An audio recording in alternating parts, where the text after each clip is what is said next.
In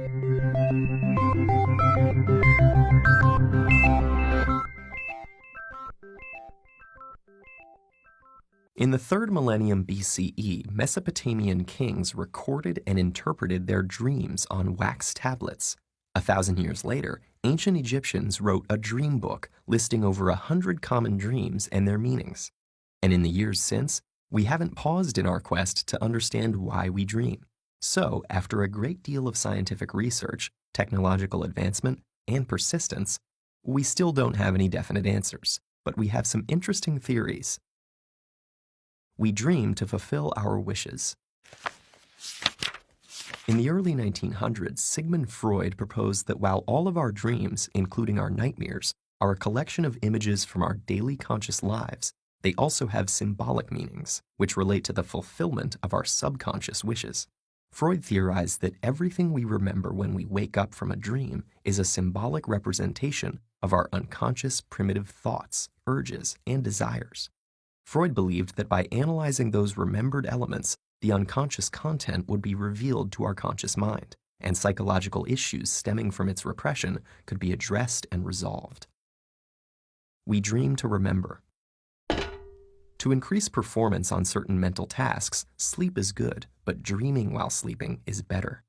In 2010, researchers found that subjects were much better at getting through a complex 3D maze if they had napped and dreamed of the maze prior to their second attempt. In fact, they were up to 10 times better at it than those who only thought of the maze while awake between attempts, and those who napped but did not dream about the maze. Researchers theorize that certain memory processes can happen only when we are asleep, and our dreams are a signal that these processes are taking place. We dream to forget. There are about 10,000 trillion neural connections within the architecture of your brain. They are created by everything you think and everything you do.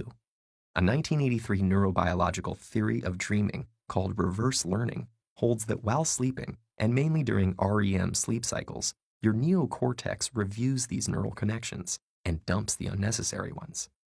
Without this unlearning process, which results in your dreams, your brain could be overrun by useless connections, and parasitic thoughts could disrupt the necessary thinking you need to do while you're awake.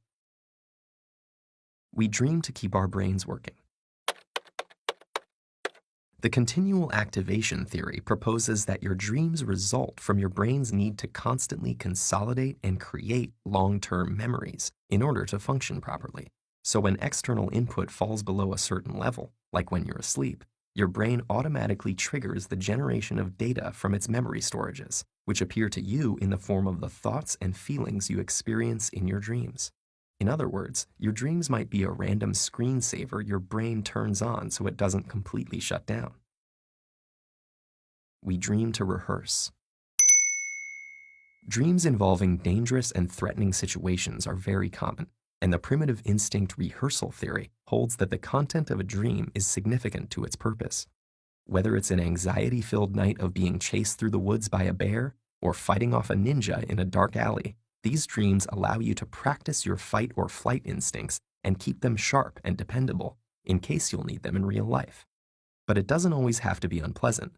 For instance, dreams about your attractive neighbor could actually give your reproductive instinct some practice too. We dream to heal.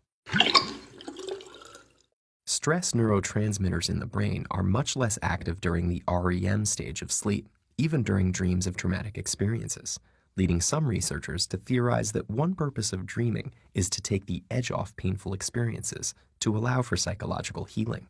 Reviewing traumatic events in your dreams with less mental stress may grant you a clearer perspective and an enhanced ability to process them in psychologically healthy ways.